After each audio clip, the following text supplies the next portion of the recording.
By the late 1970s, Detroit was still moving, still producing, still functioning, but something had shifted beneath the surface. The city that once felt unstoppable was beginning to carry a different kind of weight, not collapse, not crisis, but uncertainty. The aftermath of the late 1960s still lingered in the city's memory. It wasn't always visible day to day, but it shaped perception, both inside Detroit and beyond it. For many families, especially those with the means to leave, the idea of the suburbs began to feel like a safer, more stable future. Places like Southfield, Warren, and Livonia grew steadily, pulling people outward one household at a time. Inside the city, life continued much as it had. Factories still ran. Cars were still built. Paychecks still came in.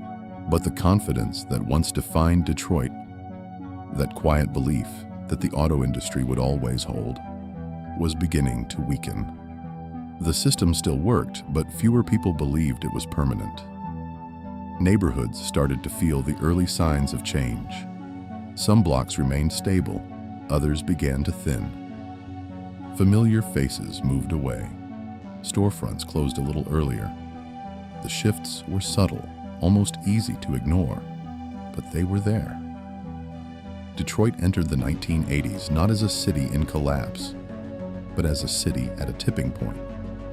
It still had power, still had industry, still had identity, but the foundation beneath it was no longer unquestioned.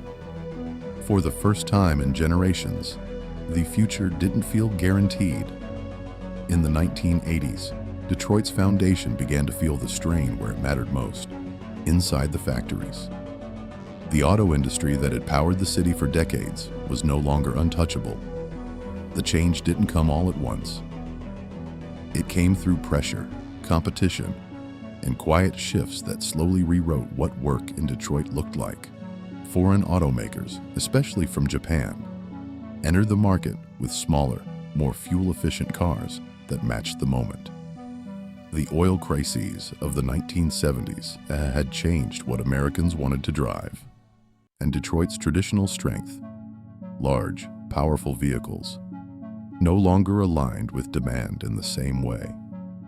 For the first time, the city wasn't setting the pace, it was reacting. Inside the plants, automation began to reshape the workforce.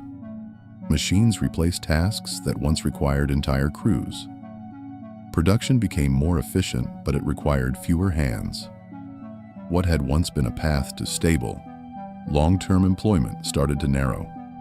Layoffs, once rare and temporary, became more common. Plants slowed, some closed entirely. Workers who had expected decades of steady employment now faced uncertainty. The promise that defined Detroit, that a factory job meant a lifetime of security, began to break. Union jobs still existed, but they no longer carried the same guarantees. Benefits tightened. Stability became conditional. Families who had built their lives around predictable income now had to adjust to a system that no longer felt certain. The change wasn't just economic, it was psychological. Detroit had always believed in its industry. Now, for the first time, it had to question it. As the 1980s moved forward, Detroit didn't just lose jobs, it began losing people. Not in a sudden wave, but in a steady, continuous flow outward. Families who had once seen the city as permanent started to look beyond it. The suburbs offered something that felt increasingly valuable: space, stability, and distance from uncertainty.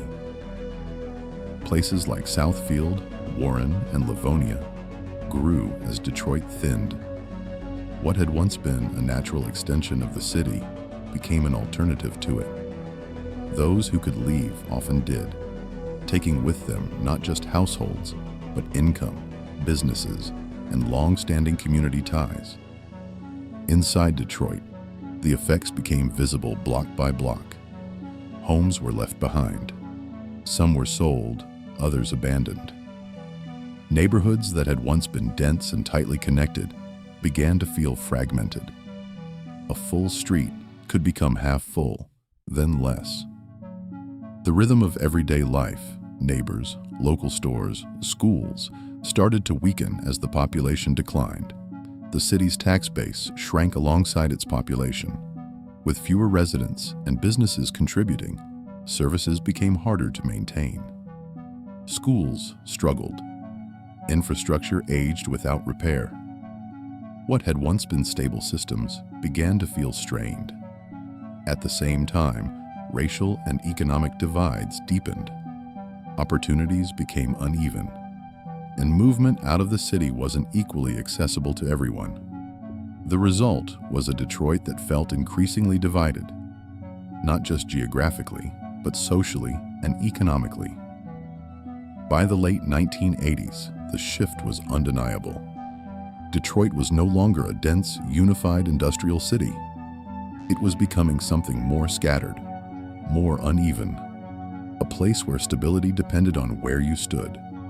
As the decades moved forward, Detroit entered a period that was no longer about transition. It was about endurance. The losses that began in the late 1970s didn't reverse. They deepened. Jobs disappeared.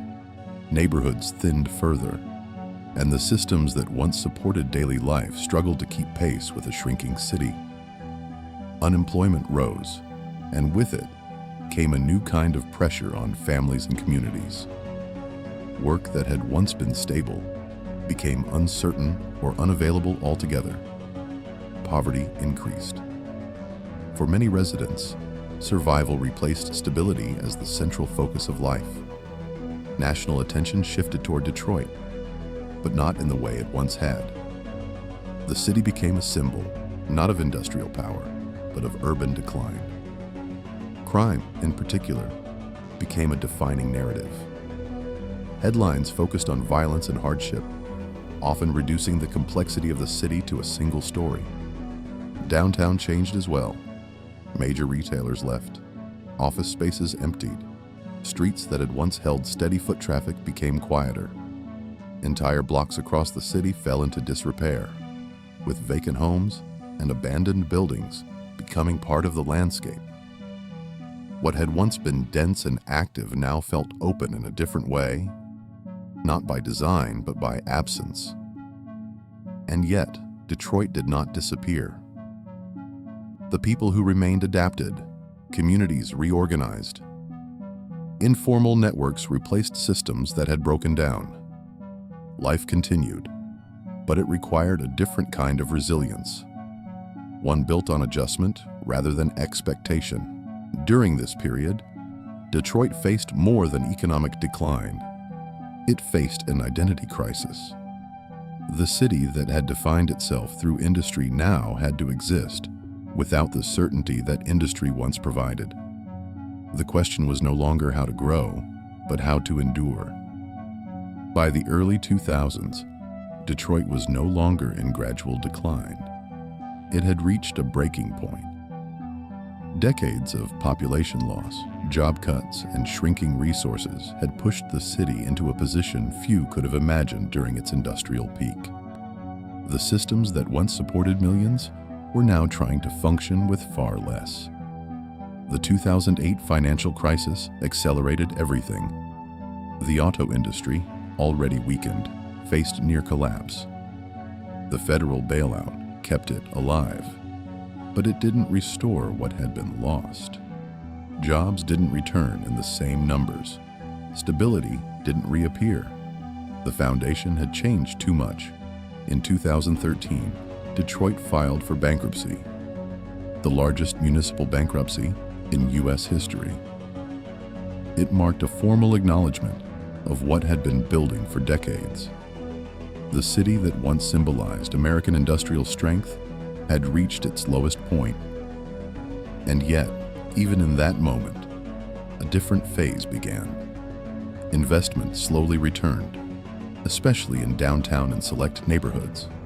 New businesses opened, buildings were restored, a smaller, more concentrated version of Detroit started to take shape. One focused less on mass industry and more on diversification. But the recovery has never been even.